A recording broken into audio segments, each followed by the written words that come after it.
अब म्यानुअल टार्गेटिङबारे कुरा गरौँ।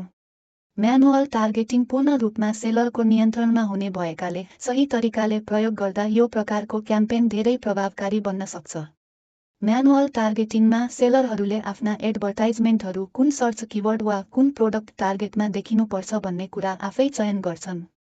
म्यानुअल टार्गेटिङमा सामान्यतया दुई मुख्य अप्रोच हुन्छन्। पहिलो हो किवर्ड टार्गेटिङ, जहाँ सेलरहरूले विशेष सर्च किवर्डहरू चयन गर्छन्।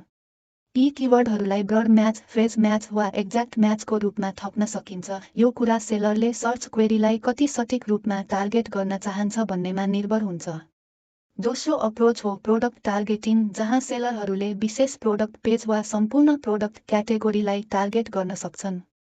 किनकि किवर्डहरू सेलरले आफै चयन गर्छ, त्यसैले उनीहरूले आफ्ना एडभर्टाइजमेन्टहरू आफ्नो प्रोडक्टसँग धेरै नजिक सम्बन्धित सर्च टर्महरूमा केन्द्रित गर्न सक्छन्। यसले एडभर्टाइजमेन्ट कहाँ देखिने भन्नेमा सेलरलाई धेरै बढी नियन्त्रण दिन्छ। तर किवर्ड अनुसन्धान र चयन सेलरले आफै गर्नुपर्ने भएकाले केही बिगिनरहरूलाई म्यानुअल टार्गेटिङ अटोमेटिक क्याम्पेनको तुलनामा अलि जटिल र समय लाग्ने जस्तो लाग्न सक्छ।